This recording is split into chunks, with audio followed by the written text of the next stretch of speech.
Hey there, this is Sheena Rowlands and today I'm sharing with you my latest Just Nick Studio cut file layout. I'm using the Snowflake background and one of these snowflakes from this cut file too. So I decided I'd make a frosty layout with the Snowflake background, and I'm taking two papers from the HipKit Keeping Cozy kit, which was from 2020. So I've done something I've not done for a long time, and I've actually cut the cut file out of pattern paper. For some reason I seem to tend not to do this. I think if you cut it out of cardstock, if you make a mistake or something happens, then you can do it again. And sometimes I must admit my silhouette can be temperamental, but I decided to bite the bullet and use the pattern paper, which is like a watercoloured effect with stunning paper, to cut the cut file from. So I've just flicked it over to the other side, and I'm going to add some foam pads just to raise it up on my background paper. I really like the way that looks when it's all stuck down. I'm just going to put the centres into the snowflakes. And I've got two photos that I'd like to use with this layout, both taken in January of 2020 in our back garden. So I've put them into position where I'd like them to go, tucked under the cut file.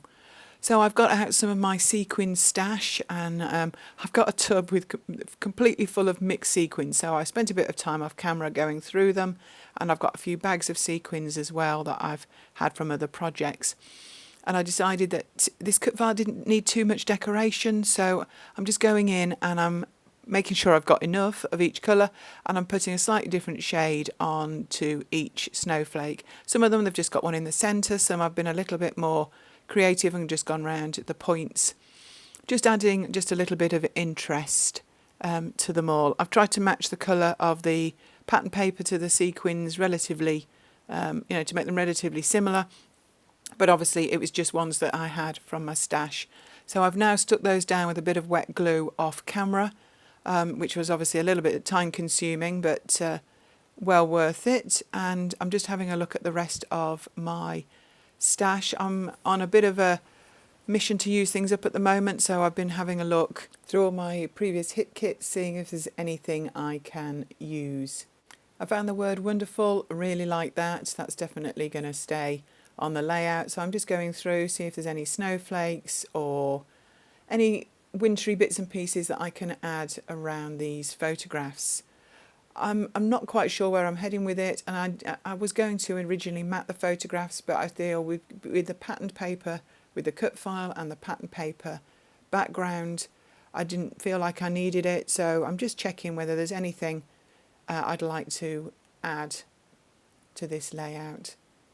Lots of lovely stuff there to choose from, and I've made a number of wintry layouts from these kits and still have lots to go. So lots just to check through to see whether I want to get it stuck on.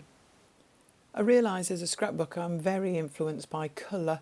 It's something I do quite a lot, so I'm really only looking for things that are pink and blue. Anything that ends up on the right hand side has potential that I might come back to it, but anything that I look through and then stay on the left, it's not going to make it onto this page. Sometimes you can be influenced by the photograph or by the memory, but generally I definitely am influenced by colour. I mean, obviously there's no necessarily any pink or blue in these photographs. They're very grey, taken on a cold wintry day, so a perfect contrast to these pastel colours. So I've gone through everything, and I've put on the glass mat there anything I think that has real potential. So there's a few tags, there's some title words, some snowflakes, some stickers maybe, and there's a few gems and things. So just sticking down the photographs so I can add things around them. So just a few bits and pieces. I think an embellishment cluster maybe by that left photograph, sticking with the pink of the snowflakes above, because there was certainly some bits and pieces left over that in the similar colours, so I'm going to add just a tiny cluster. I think really with such a big cut file it doesn't need too much more. In fact, sometimes adding less is harder than adding more, if that makes sense. So I'm trying to be choosy about what I add to the clusters. So that can sometimes take me a little bit of time. I've never been a fast scrapbooker. I don't mind that. It's just, I'm faster than I used to be. This video was much longer than this originally. Obviously, I've cut out a lot of the stuff you really don't need to see, and a lot of my dithering.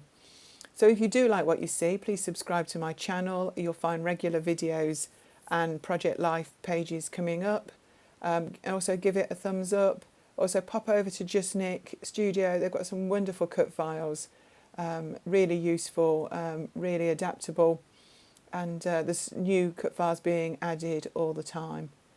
So I wanted to make this title a little longer. I was going to go with Snow Wonderful. That's what I decided in the end.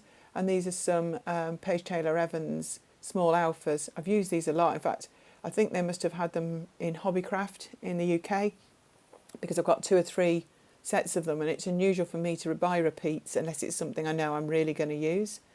So I'm just trying to figure out where I want that. And because I've taken the word off its backing, out of the pack, it is a little bendy, so I will want that wonderful word to go quite straight when I eventually stick it down. So I'm just looking to see if there's any bits I want to add round it. Not too much of a distraction, but just to fill what feels like a few little gaps around the photos. But I'm going to get these stuck down. I don't mind mixing alphas. I don't mind mixing the colours. Obviously the snow is in a pink. I hadn't got anything in a blue, but actually it all works. And it sits nicely in that gap between the W and the D. It's a perfect place to add to the title. Originally I was going to put my journaling on the front under the wonderful, and I may still go back in and add the date, because I do know when these photos were taken. But the story of the photographs has now been written on the back, because there was too much to actually say on the front, and I felt it would overtake everything else if I wrote it there. So it looks like it's snowing on me in these photos, and it absolutely is. But what you can't see out of shot, I've got my son hitting the tree in our back garden to make the snow fall off it, whilst we took some photos underneath it. So I'm laughing in the photographs because actually it's completely fake. And I'm getting absolutely covered with snow. So it's worth documenting. So this is the layout finished, lots of lovely dimension. Here's the finished layout and lots of close-ups for you to see. So thank you very much for joining me and sticking with it, and I hope to see you on my channel again very soon. Bye for now.